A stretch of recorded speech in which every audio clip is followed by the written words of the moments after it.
When Kash Patel told AOC to go back to Puerto Rico in the middle of a live hearing, the room braced for chaos. But what she said instead caught everyone off guard and turned the moment into something no one saw coming.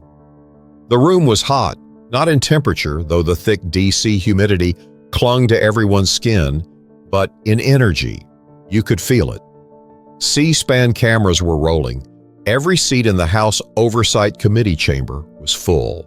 People leaned in, waiting. Some scrolled on phones. Others watched Alexandria Ocasio-Cortez with narrowed eyes. She didn't smile. She didn't blink much either. AOC was in her element, confident, sharp, and direct. Kash Patel sat across from her, invited to testify on national security failures during his time under the Trump administration. He was flanked by two attorneys, one of whom had already whispered "just breathe" to him twice. She adjusted the mic. "Mr. Patel, when you were deputy director, did you personally authorize the withholding of intelligence briefs to certain congressional members?" A beat. "I'm not here to answer political theater," Patel replied. He smirked. The kind of smirk people recognize from power plays. It didn't land well. AOC didn't blink. "So, that's a yes or no." The room tensed. Patel leaned forward, clearly rattled. "I don't need to answer gotcha questions from someone who, let's be honest, should go back to Puerto Rico if she wants to play activist instead of lawmaker." The words floated, then sank. Gasps didn't come immediately. It was that kind of moment when everyone waits to see what's going to happen, because no one could believe what they'd just heard. An aide dropped a pen. Someone in the gallery exhaled audibly.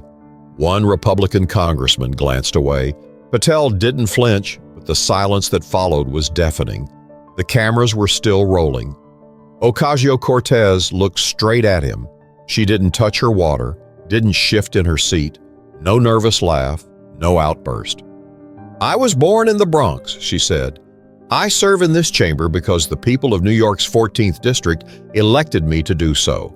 That includes immigrants, nurses, teachers, and yes, Puerto Ricans, like my family." She paused, not for drama, but for intention. "But let's be clear, even if I were born in Puerto Rico or Kansas or on the moon, I'd still have every right to be here asking you tough questions. That's how democracy works, Mr. Patel." No one interrupted. The calmness in her voice wasn't softness.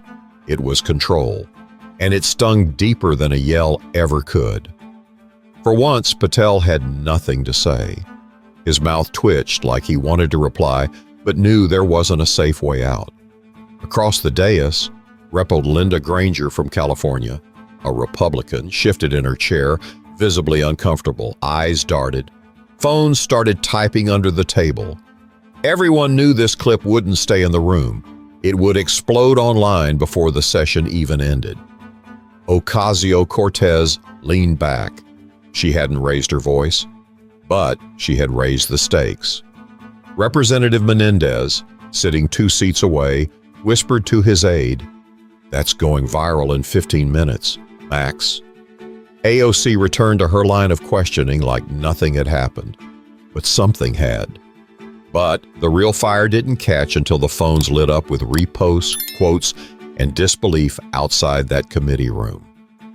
By the time the hearing wrapped up, a shaky clip from someone in the audience had already racked up over 300,000 views on Twitter.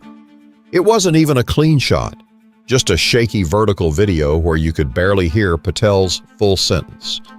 But AOC's voice? Crystal clear. "I was born in the Bronx," it echoed. Inside the halls of Capitol Hill, staffers were glued to their phones. Journalists were already forming headlines in their heads. You could hear the clicking from newsrooms across town. Down the hall, Representative Alma Farrow, a soft-spoken Democrat from Nevada, approached AOC in the hallway with a slight nod. "He tried to push your buttons," she said quietly, "but you flipped the whole damn table."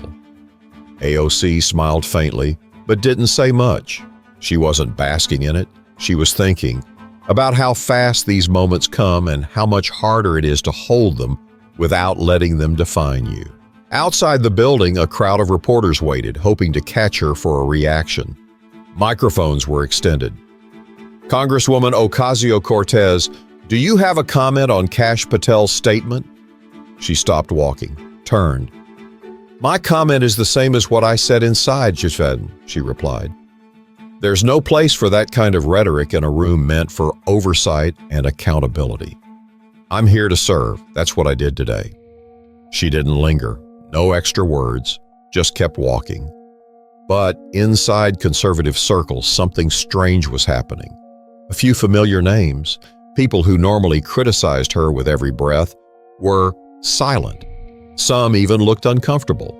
A known right-wing podcast host tweeted, I don't like her politics, but that was a professional response to an unprofessional comment. People weren't expecting calm. They were expecting fire, rage, an explosion they could dissect on primetime. But AOC didn't give them the chaos. She gave them control. And that control had teeth. On MSNBC, clips ran all evening. Commentators called it one of the cleanest checkmates of the year.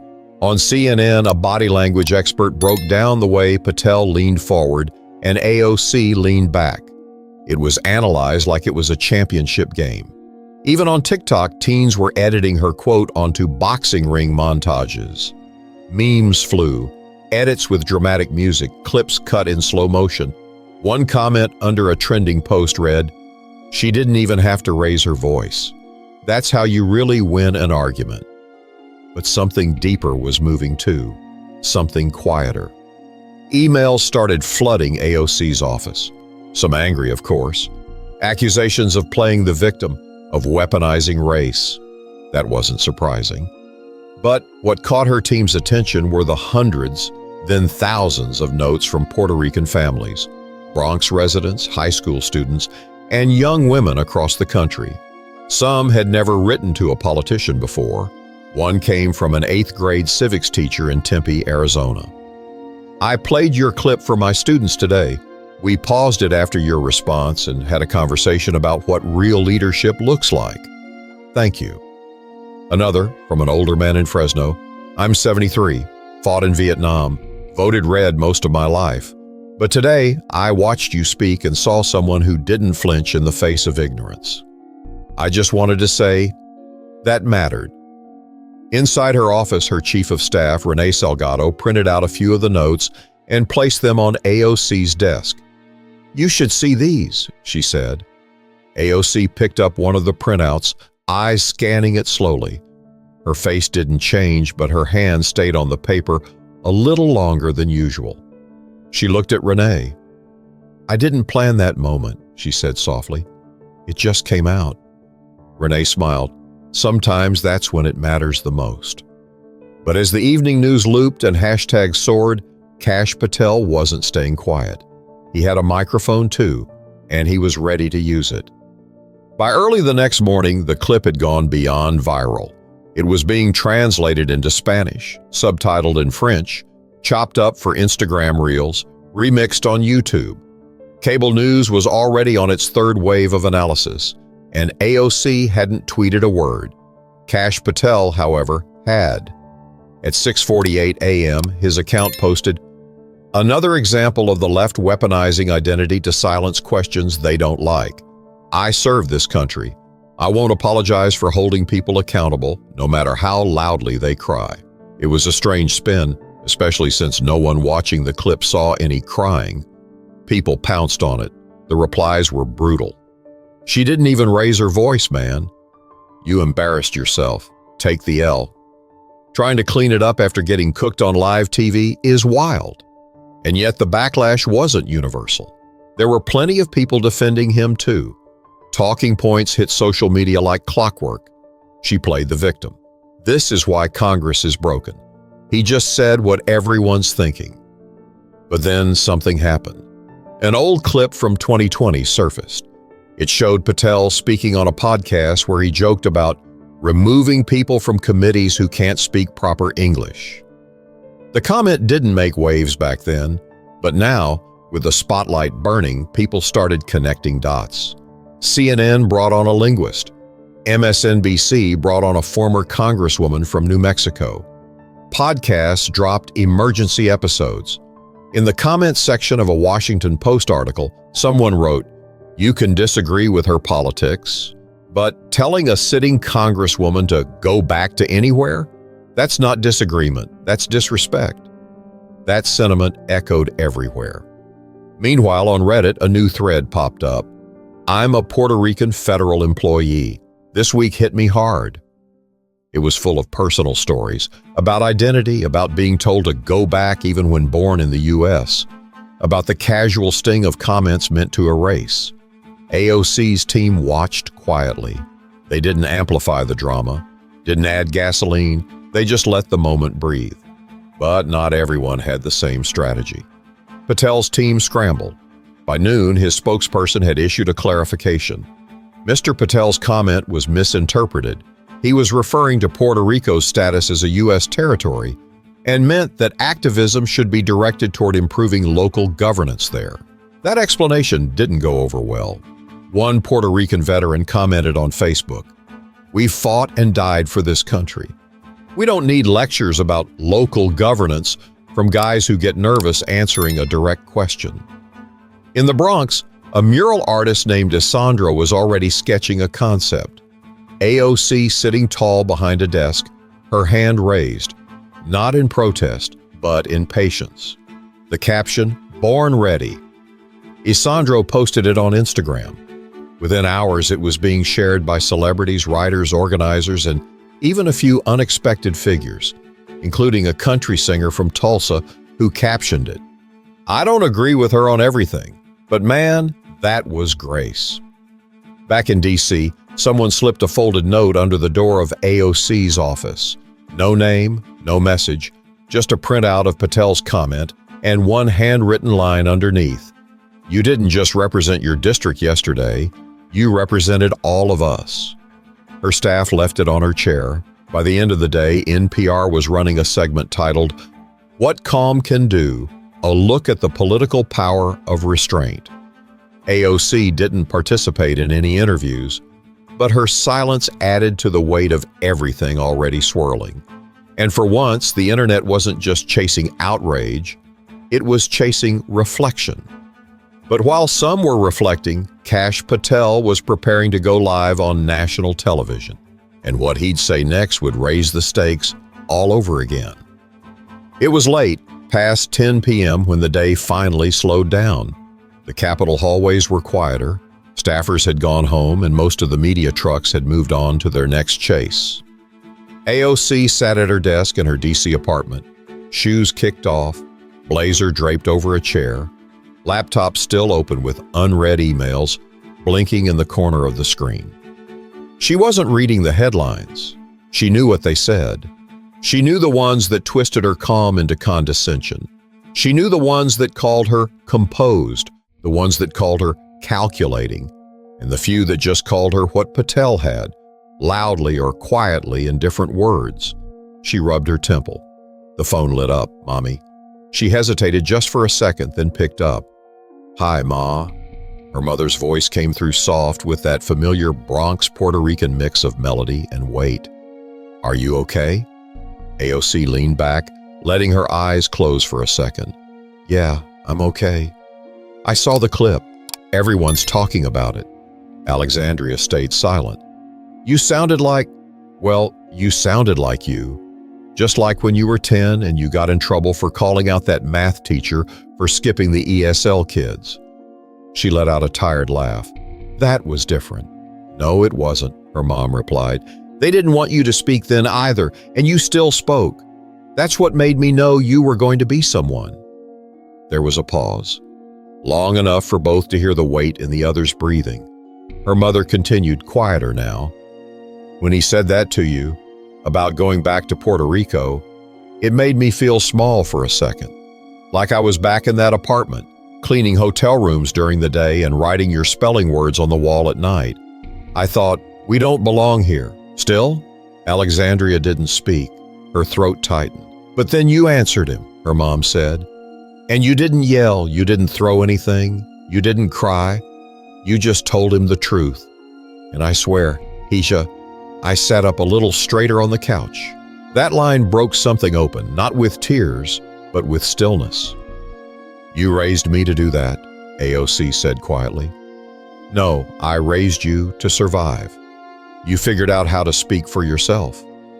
Another pause. Then her mom asked something she hadn't expected. Did it hurt? There was no pretending. Yeah, AOC whispered, it always does. You hear those words enough, and even when you're not surprised, they still hit. I've got people in Congress who'll talk to my male colleagues and ignore me like I'm an intern. They'll say things like, articulate and pretend it's a compliment. It's a different kind of bruise every time. Her mother didn't respond right away. Then she said, you know your abuela would have lit that man's shoes on fire. Alexandria burst out laughing. She would have. She'd be yelling in the hallway before security could stop her. She would have said, Mi nieta is Congress now. Be careful who you talk down to. Their laughter faded into something warmer, softer. Then her mom added, promise me you won't stop speaking that way, that calm way, that clear way. People need to hear it like that. Not everyone can. I promise, AOC said. They said goodnight, and she stared at the phone for a moment after the call ended. She thought about the line her mother said, you figured out how to speak for yourself. But now it wasn't just for herself. That was the thing she couldn't shake. She was speaking for kids who still felt like outsiders in their own classrooms. For janitors who got told they speak good English at checkout counters. For mothers who had to work 2 jobs just to be seen with dignity. And for fathers who came home every night a little more invisible. She wasn't just responding to Kash Patel, she was responding to every person who thought "go back" was a statement that still belonged in this country. But just as she found that moment of stillness, the TV screen in the corner flashed Patel's name again. He was going live in minutes, and what he had planned would aim straight at her character. Kash Patel sat stiffly under the studio lights, fingers laced on his lap, jaw tight. The interview was set up on short notice. He'd asked for it. Tonight, he wasn't behind a government desk or shielded by legal counsel. Tonight, he was seated opposite a conservative talk show host known for being more bark than bite. Still, Patel looked nervous. Thanks for joining us, Kash, the host began with his usual syrupy charm. Now listen, you've taken a bit of heat over your comment yesterday. The whole country's buzzing. You want to clarify what happened in that moment? Patel nodded once, slow and deliberate. Look, I've served in combat zones. I've worked in the intelligence community. I don't get rattled by political games. But this is a circus. AOC twisted my words. I was talking about the importance of focusing activism where it matters. That wasn't an attack. It was a comment about priorities. He leaned forward now, voice harder. She made it about identity because that's what the left does. They flip the script, cry foul, and suddenly I'm the villain. I won't apologize for calling out performative politics. The host gave a polite chuckle, trying to keep it neutral. Fair point, fair point. But Kash, I mean, even some of your allies think the language came off, well, personal, borderline racial. Patel bristled. Everything's racial now, isn't it? That's the game. You say one thing out of frustration and suddenly it's a racial slur. Where's the accountability for what she said? She accused me of dodging questions. That's disrespect too. But the camera didn't blink, and neither did the viewers. Online, reaction was swift, and not in his favor. Clips of the interview were uploaded before it even ended. One particular line, "Everything's racial now, isn't it?" spread fast. The comments section on the network's YouTube page turned hostile. Wow, he really doesn't get it. This isn't about politics anymore. It's about decency. Every time he talks, he digs deeper. A few Republican aides anonymously told reporters that they wished he'd stayed quiet. One strategist was quoted saying, "He just gave AOC another win without her lifting a finger." By the next morning, the fallout had crossed into places Patel likely didn't expect. One of the defense contractors he'd recently partnered with released a vague statement about reassessing public-facing relationships. A speaking engagement at a Midwestern university was suddenly postponed. And a former colleague tweeted, without naming him, that people who spent years talking about national unity should think twice before telling Americans to go back anywhere. Even in private groups, the whispers began. Was Patel dragging others down with him? Meanwhile, AOC hadn't said a word publicly. Her silence worked like a mirror, reflecting his meltdown without having to engage. In response, Patel attempted damage control. He posted a photo of himself with a Puerto Rican veteran from a past event. The caption read, "Respecting all Americans is what I've always stood for." But the photo was from 2019, and the veteran in question issued his own statement hours later. I posed for a photo with Mr. Patel after a security briefing. I didn't know who he was. I don't support his recent comments and was never asked for permission to be featured. It was one blow after another. And then came the Saturday op-ed in the Los Angeles Times, written by a Puerto Rican journalist named Elena Rosario. It read in part, "When someone says go back to a fellow citizen, what they're really saying is, you don't belong here." And when a woman like Alexandria Ocasio-Cortez answers not with rage but with resolve, it reminds the rest of us why she's more than a politician. She's a litmus test for how far we've really come. The quote made its way onto cable news, onto posters at protests, and eventually onto the windows of a high school in East Los Angeles, where students had started a mural project using words from people who spoke truth without shouting. Patel's team tried again, a new press release, this time polished by crisis PR consultants. But the damage was already deep. His credibility, once rooted in national service, was now tied to one moment of disrespect that couldn't be spun away. But as Patel scrambled for footing, AOC was preparing for a trip that would take the story somewhere unexpected and make it more human than political. By Monday morning, the entire country had split into two conversations. On Fox News, a panel of commentators sat around a sleek glass table talking over one another. The graphics behind them read, "AOC plays victim again?" and "Was Kash Patel taken out of context?" The anchor, polished and perfectly still, turned to the camera. This is yet another example of how the left weaponizes identity politics to distract from real oversight, she said. Congresswoman Ocasio-Cortez didn't answer the question. Instead, she made herself the story. A few miles away, in a quieter studio on MSNBC, a different scene unfolded. Host Corinne Blake opened the show with a still image of AOC, mid-sentence, her hand slightly raised. This isn't about hurt feelings. This is about power. Who gets to ask questions? Who gets to sit in these rooms? Who gets to speak without being told to go back? Two networks, two stories, same clip. On social media, the contrast became the story itself. People began stitching together both broadcasts side by side. The same moment narrated two entirely different ways. The split-screen effect only amplified the noise. AOC, meanwhile, wasn't watching either channel. She sat across from her communications director, Jayla Torres, in a coffee shop near Union Station. No cameras, no press, just a dark espresso cooling next to a notepad. Jayla looked tired. "You're trending again." AOC gave a half shrug. "Not really news anymore." Jayla leaned in. "It's different this time. People aren't just talking about what you said, they're talking about how you said it. Quiet, clear, they don't expect that anymore." Alexandria nodded slowly, "Because they think loud is our only volume." Jayla flipped her notepad open. "We've got requests from CNN, 60 Minutes, The View, even NPR, and an invitation to speak at a university in Minnesota, specifically about how you handled it." AOC sipped her coffee. "I don't want to do a victory tour." Jayla tilted her head. "It's not a tour, it's a conversation. The only way to keep the meaning from getting twisted is to shape it yourself." But AOC didn't answer right away. She looked out the window. A couple walked past with a stroller. A man in a janitor uniform sat on a bench eating a sandwich from a plastic bag.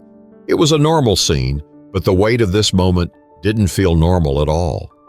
"I keep thinking about how fast it all moves," she finally said. "They'll chew this up by next week. Something else will happen. And the same voices calling me courageous today will call me arrogant tomorrow." Jayla nodded. "True, but right now, people are listening." The irony wasn't lost on them.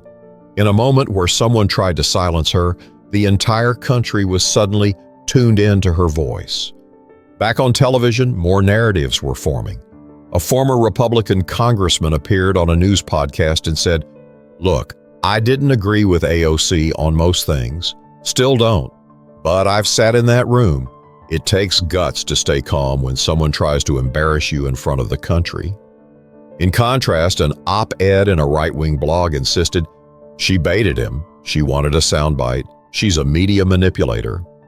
Every outlet had its own version, every panel had a new angle, but none of them were there in that room when it happened. None of them saw the way Patel's mouth twitched when the words left him. None of them felt the silence that followed, not the kind that fills a room, but the kind that makes people sit up straighter. AOC returned her focus to Jayla.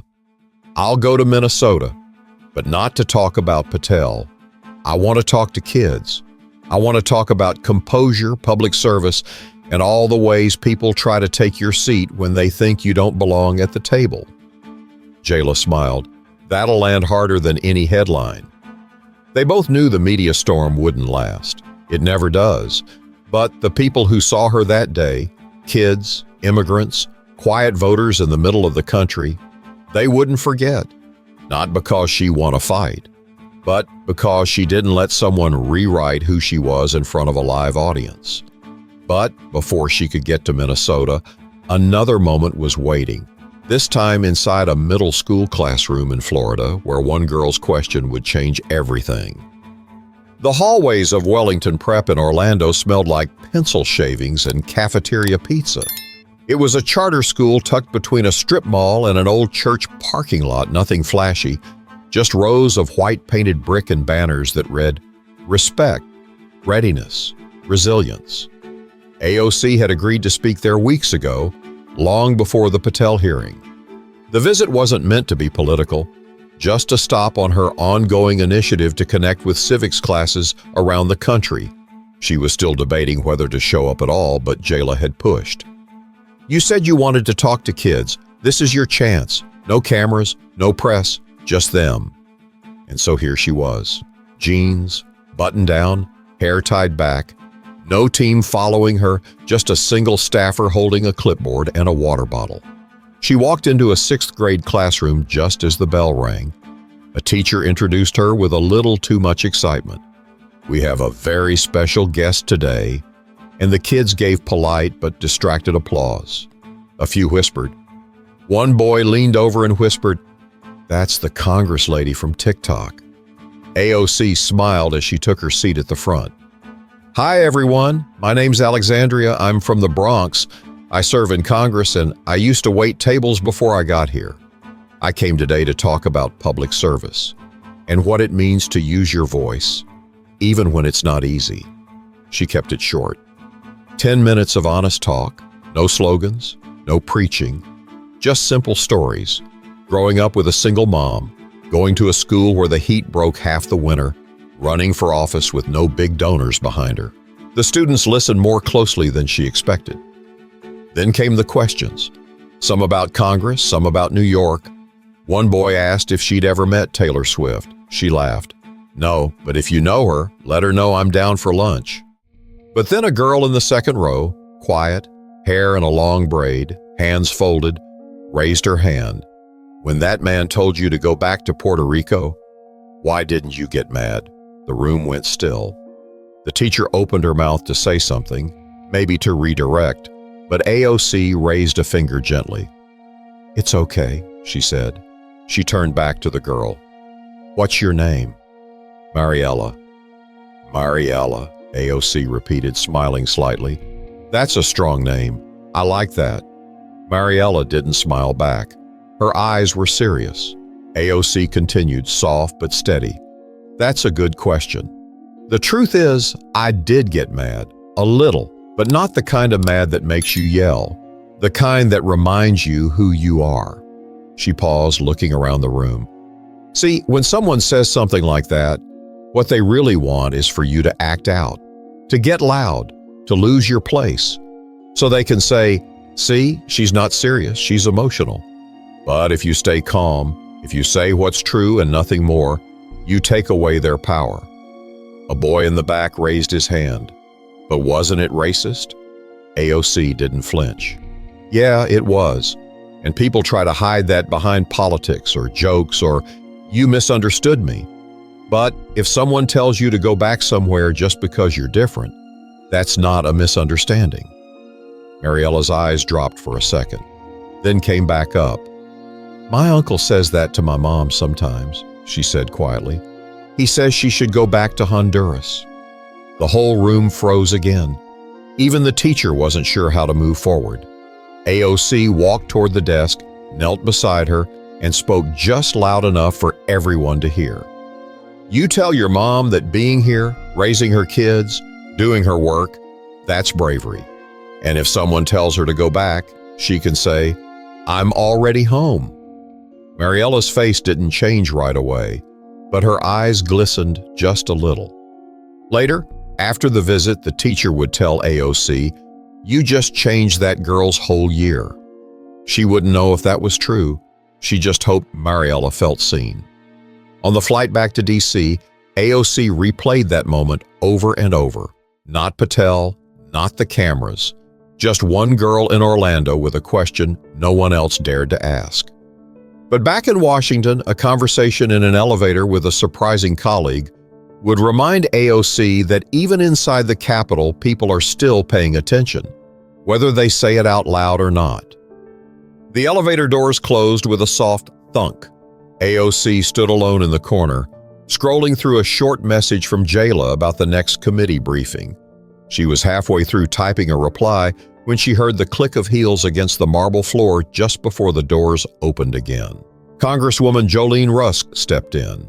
A senior Republican from Missouri, Rusk wasn't known for small talk. She'd served nearly 2 decades on the Hill, survived 3 tough re-elections, and was as no-nonsense as they came. They rarely crossed paths outside of formal hearings, and even then, their exchanges were polite but cold. She pressed the button for the 6th floor. For a few seconds, they stood in silence. Then, out of nowhere, Rusk spoke. "I saw what happened with Patel," she said. Her voice was even, no emotion showing. Alexandria looked up, not sure what to expect. "Yeah?" Rusk didn't look at her. "I didn't like it. What he said, it was cheap." AOC blinked. It wasn't an apology, not even close, but it wasn't nothing.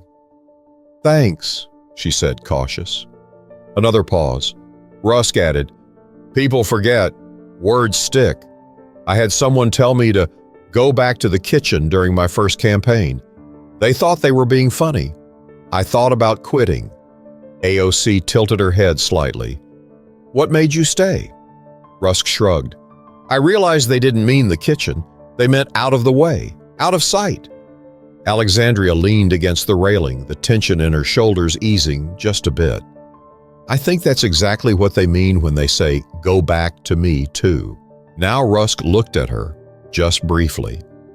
"I don't agree with how you do most things," she said. "You're loud, you're aggressive, you say what you mean and you don't apologize for it. But what he said, that wasn't policy, that was personal, and personal doesn't belong in that room." Alexandria held her gaze. "Would have been good if more of your colleagues had said something publicly." Rusk nodded slowly. "Yeah, I've been thinking that too." Silence again. The elevator ticked upward. Somewhere a bell dinged in another shaft. Downstairs, aides laughed faintly at something out of sight. Then Rusk asked, "You ever get tired of being the headline?" "All the time," AOC said without hesitation. "But if I disappear, who takes my seat?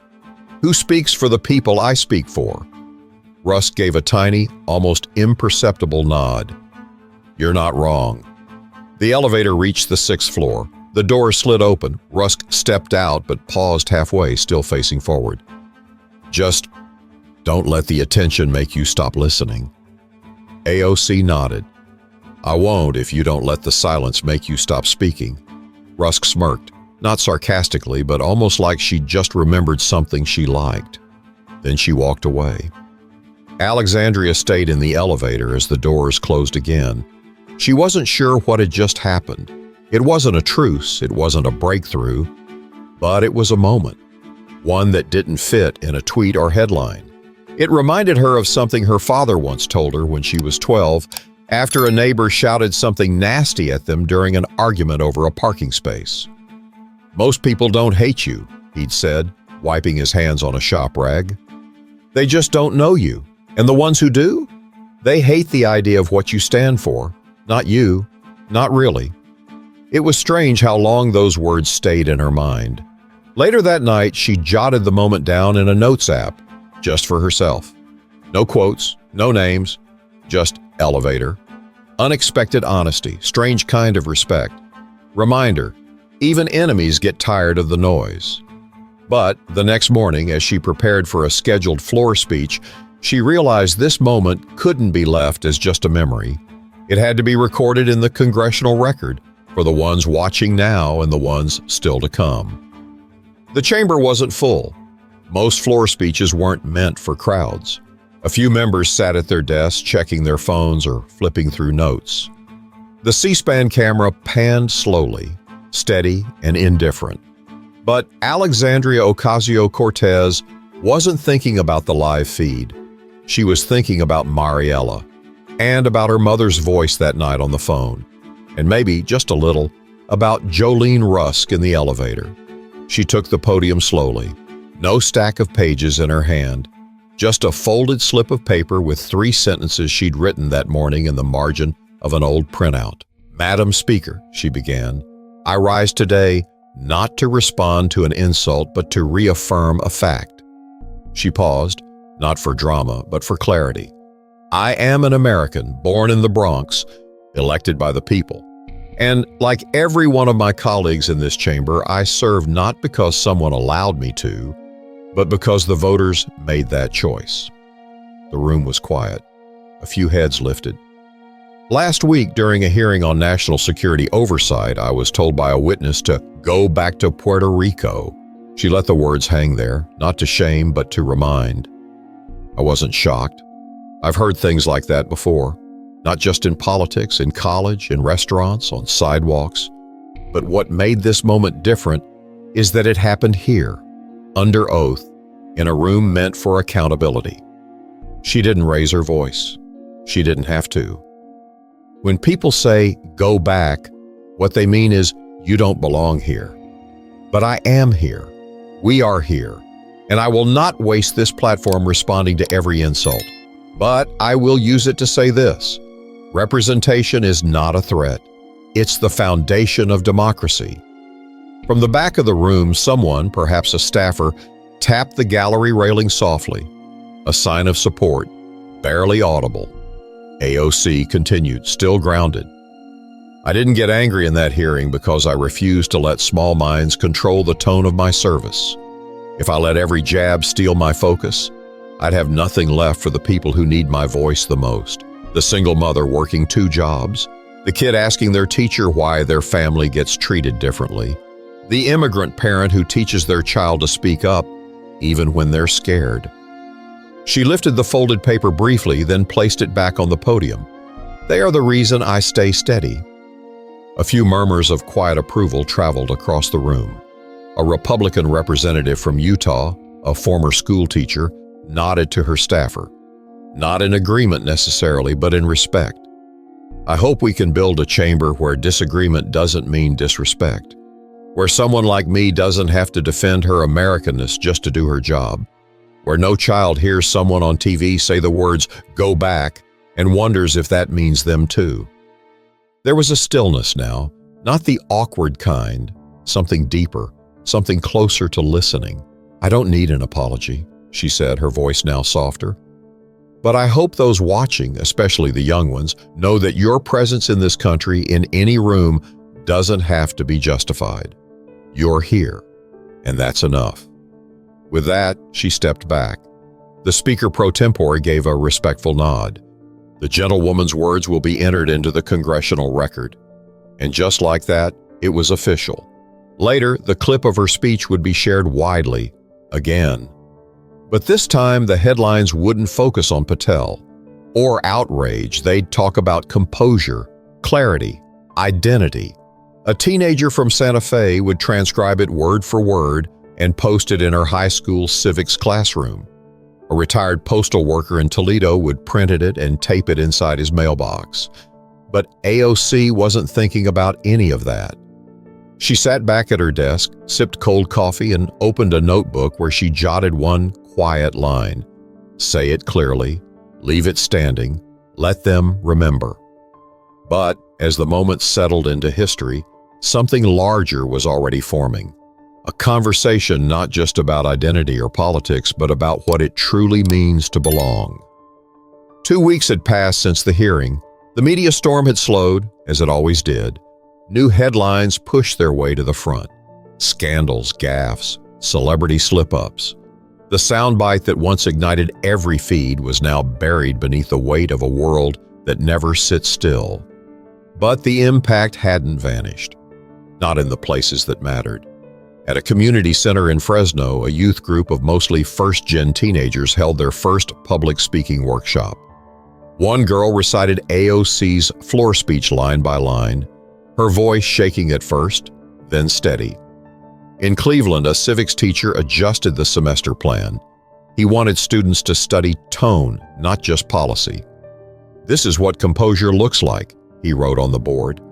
And at a kitchen table in Tucson, a boy named Elias asked his grandmother what it meant when someone said, "Go back." She told him what it used to mean and what it meant now, because she had watched that hearing twice. In Washington, the clip was no longer trending, but the silence afterwards still lingered in the minds of those who had been there. Even Kash Patel, who had tried and failed to rewrite the narrative, had gone quiet. No new interviews, no new statements. His publicist almost stopped returning calls. He'd become what many political operatives fear most, a story that people only remember for one thing, and not the thing he wanted.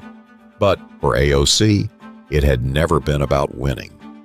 She sat on the back steps of her mother's house in Parkchester during a short weekend visit. The air smelled like grilled onions and rain on concrete. Her mother brought her a plate of arroz con gandules and a glass of iced tamarind juice. No cameras, no speeches, just the quiet click of dishes and the steady voice of the woman who raised her. "You did good, mija," her mom said. Alexandria nodded, her thoughts drifting.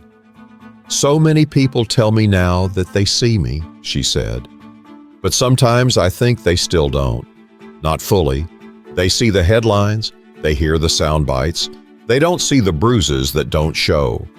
Her mother leaned back, looking out at the fence line. "They don't have to see them. You do, and you still show up."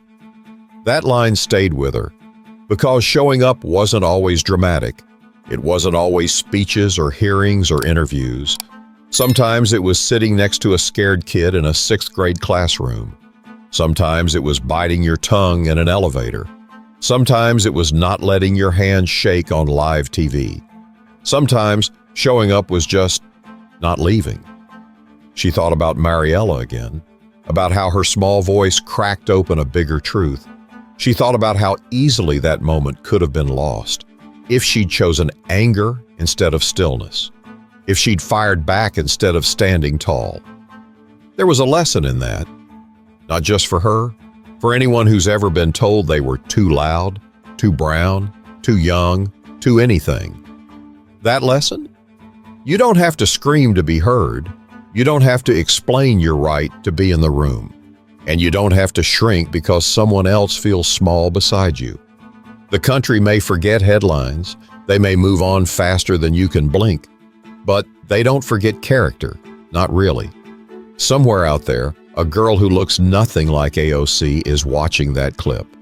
Maybe she's in a farm town in Kansas or a reservation in Montana or a trailer outside Albuquerque.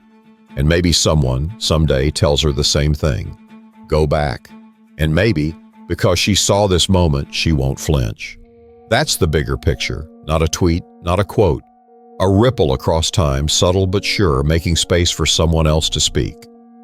AOC stood up from her chair and walked back into the house. Her phone buzzed, another event invite. She didn't check it right away. Some messages don't need to be answered right away. Some answers are already out there. If this story made you think, even for a moment, about what it means to speak calmly, to stand your ground without losing yourself, or to stay in the room when someone tries to push you out, share it, leave a comment. And remember, real change doesn't always come loud, it just comes steady.